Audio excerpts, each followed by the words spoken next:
இருசக்கர வாகனங்களில் செல்லும் இருவரும் ஹெல்மெட் அணிவதும் கார்களில் பயணிக்கும் நால்வரும் சீட் பெல்ட் அணிவதும் கட்டாயம் என்ற நிலையில் அது பின்பற்றப்படுகிறதா என்பது குறித்து அரசு பதிலளிக்க சென்னை உயர்நீதிமன்றம் உத்தரவிட்டுள்ளது. விவரங்களை நம்முடைய செய்தியாளர் முகேஷிடம் கேட்கலாம். முகேஷ், சென்னை உயர்நீதிமன்ற உத்தரவின் முழு விவரம் என்ன?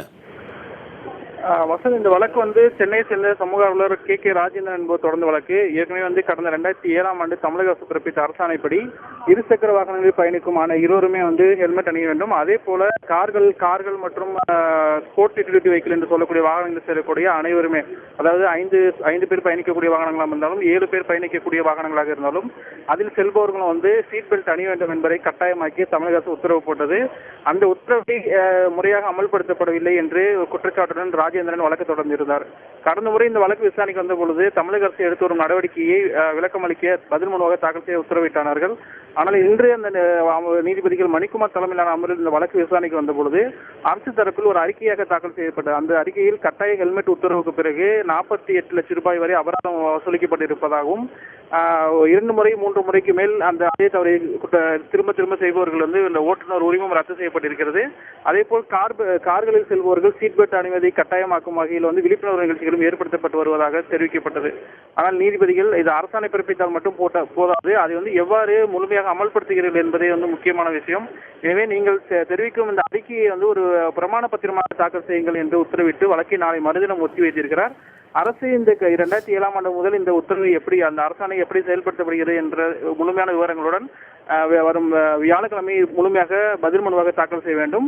அந்த பதில் மனுவாக தாக்கல் செய்யும் போது அதை நீதிபதிகள் எப்படி எடுத்துக் கொள்கிறார்கள் என்பது முழுமையாக தெரிய வரும். வசந்த், இந்த வழக்கு நடக்கும்போது தமிழக அரசு தரப்பிலிருந்து வேறு என்னென்ன விஷயங்கள்லாம் முன்வைக்கப்பட்டது? தமிழக அரசு தரப்பில் இருந்து கடந்த 2007ஆம் ஆண்டு இந்த அரசாணை பிறப்பிக்கப்பட்டது தொடர்பாகவும் அதே போல மோட்டார் வாகன சட்டத்தில் உள்ள விதிகள் தொடர்பாகவும் விரிவாக விளக்கம் அளிக்கப்பட்டது. தற்போதுள்ள சூழ்நிலையில் கட்டாய ஹெல்மெட் அணிவதும் கட்டாயம் சீட் பெல்ட் அணிவதும் தொடர்பாக அந்தந்த போக்குவரத்து சிக்னல்களில் நிறுத்தி அறிவுரைகள் வழங்கப்படுகிறது. மீறி செல்பவர்கள் தடுத்து நிறுத்தப்பட்டு அவர்களுக்கு அபராதம் விதிக்கப்படுகிறது. அதே போல் லைசன்ஸ்களும் ரத்து செய்யப்படுகிறது என்ற தகவலை தெரிவித்திருக்கிறார்கள்.